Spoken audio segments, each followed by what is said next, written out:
यह कहानी एक छोटे से गांव में रहने वाले एक सज्जन व्यक्ति की है जिसका नाम मोहन था।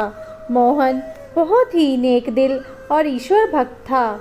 उसका पूरा जीवन दूसरों की सेवा में समर्पित था, लेकिन फिर भी वे हमेशा दुखी और चिंतित रहता था। गांव के लोग उसे बहुत मानते थे और उसकी ईमानदारी और सरलता की सराहना करते थे, लेकिन मोहन हमेशा एक ही सवाल से परेशान रहता था, आखिर अच्छे लोग हमेशा दुखी क्यों रहते हैं। मोहन रोज सुबह उठकर सबसे पहले भगवान के मंदिर में जाता था और घंटों प्रार्थना करता था। वह भगवान से यही पूछता, हे प्रभु, मैंने जीवन भर दूसरों की मदद की है, किसी का बुरा नहीं किया, फिर भी मेरे जीवन में इतने दुख क्यों हैं। उसके पास कोई व्यक्तिगत संपत्ति नहीं थी और वह अपनी रोजी रोटी भी बहुत सादगी से कमाता था। वह गरीबों की मदद करता था, भूखों को खाना खिलाता था और हर किसी के दुख को समझने का प्रयास करता था। लेकिन उसकी खुद की जिंदगी में कई कठिनाइयाँ थी। उसकी पत्नी की मृत्यु कुछ साल पहले हो गई थी और उसकी एक ही बेटी थी जिसका विवाह अभी नहीं हो पाया था। मोहन अक्सर सोचता था कि जब वह दूसरों की इतनी सेवा करता है तो भगवान ने उसे इस प्रकार की दुख भरी जिंदगी क्यों दी है। एक दिन मोहन के गांव में एक संत पहुँचे। गांव के लोग संत को बहुत आदर के साथ बुलाते और उनसे जीवन के प्रश्नों के उत्तर पूछते। मोहन ने भी सोचा कि वह संत से अपने प्रश्न का उत्तर पूछेगा। जब मोहन संत के पास पहुंचा तो उसने विनम्रता से कहा, हे गुरुदेव, मैं हमेशा दूसरों की सेवा करता हूँ, ईश्वर की भक्ति करता हूँ, लेकिन फिर भी मेरे जीवन में दुखों का अंत नहीं होता। आप मुझे बताएं, क्या अच्छे लोग हमेशा दुखी रहते हैं? संत ने मोहन की बात सुनी और थोड़ी देर चुपचाप बैठे रहे। फिर उन्होंने कहा, बेटा, चलो मेरे साथ नदी किनारे चलते हैं, वहाँ तुम्हें तुम्हारे प्रश्न का उत्तर मिलेगा। मोहन आश्चर्यचकित था, लेकिन वह संत के साथ चल पड़ा। संत और मोहन नदी किनारे पहुँचे। संत ने मोहन से कहा, अब इस नदी को देखो, यह नदी बहुत शांत दिख रही है, लेकिन इसके भीतर पानी की गहराई में तेज धारा चल रही है। ऊपर से यह शांत और सरल दिखती है, लेकिन भीतर कितनी तीव्र गति से यह बह रही है। इसी प्रकार जीवन में भी जो लोग अच्छे होते हैं उनके भीतर एक गहरी भावना होती है जो दुनिया की नज़रों से छिपी रहती है। मोहन समझ नहीं पाया तो उसने संत से कहा, गुरुदेव, मैं समझ नहीं पाया, कृपया विस्तार से समझाएं। संत ने मुस्कुराते हुए कहा, जो लोग सच्चे और नेक दिल होते हैं उनके दिल में करुणा, दया और सेवा की भावना होती है। वे दूसरों के दुख को महसूस करते हैं और उन्हें हल करने का प्रयास करते हैं।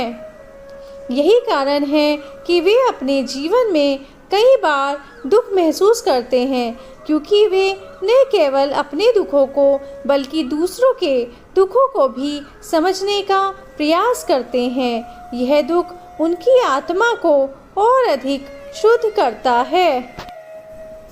संत ने एक और उदाहरण देते हुए कहा, तुमने देखा होगा कि सोने को शुद्ध करने के लिए उसे आग में तपाया जाता है।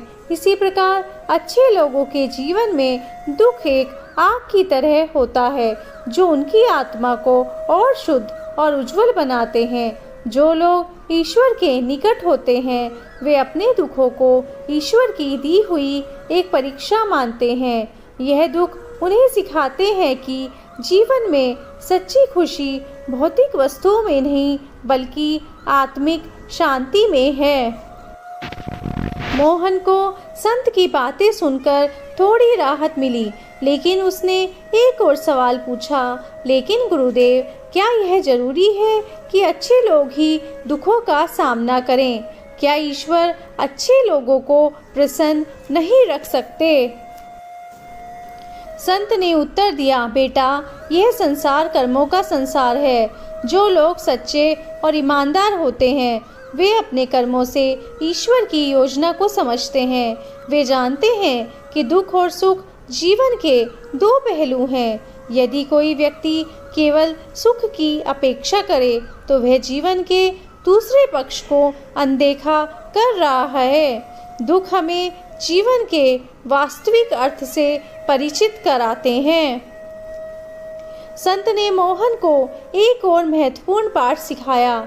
संतोष वह धन है जो व्यक्ति को सच्चा सुख देता है। अच्छे लोग इसलिए दुखी महसूस करते हैं क्योंकि वे जीवन से अधिक की अपेक्षा करते हैं, लेकिन जब वे यह समझ लेते हैं कि ईश्वर ने उन्हें जो कुछ दिया है वह उनके लिए सबसे उचित है, तब वे सच्चे सुख की प्राप्ति करते हैं।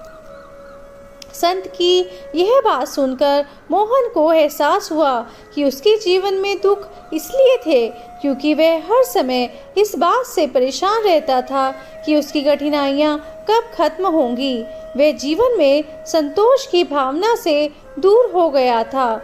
उसने महसूस किया कि अगर वह अपने दुखों को ईश्वर की इच्छा मानकर स्वीकार कर ले तो उसे जीवन में शांति मिलेगी। संत की शिक्षा से मोहन के जीवन में एक बड़ा बदलाव आया। अब वह अपने दुखों को एक परीक्षा के रूप में देखता था और उन्हें ईश्वर की कृपा मानता था। वह पहले की तरह ही दूसरों की सेवा करता था, लेकिन अब उसके मन में कोई शिकायत नहीं थी। वह जान गया था कि ईश्वर के पास हर व्यक्ति के लिए एक योजना होती है और अच्छे लोगों के दुख उनके आत्मिक विकास के लिए होते हैं। मोहन ने अब जीवन में संतोष और शांति को अपना लिया। उसने अपनी बेटी का विवाह भी धूमधाम से किया और अपने जीवन को नए सिरे से जीने लगा। अब वह समझ गया था कि अच्छे लोग दुखी इसलिए रहते हैं क्योंकि उनके दुख उनके आत्मिक विकास और शुद्धिकरण के लिए होते हैं। दुख ही उन्हें ईश्वर के और निकट ले जाते हैं और उन्हें सच्चा संतोष प्रदान करते हैं। इस कहानी से हमें यह सीख मिलती है कि जीवन में दुखों का आना एक स्वाभाविक प्रक्रिया है। अच्छे लोग दुखी इसलिए रहते हैं क्योंकि वे जीवन की सच्चाई को गहराई से समझते हैं और हर स्थिति में दूसरों की भलाई की चिंता करते हैं। दुख उन्हें और अधिक परिपक्व और आत्मिक रूप से समृद्ध बनाते हैं। दुख को समझना और उसे ईश्वर की परीक्षा मानकर स्वीकार करना ही जीवन में सच्ची शांति और संतोष की कुंजी है। जब हम अपने दुखों को भगवान की इच्छा मानकर स्वीकार करते हैं और जीवन में संतोष का भाव अपनाते हैं, तब हमें असली सुख की प्राप्ति होती है।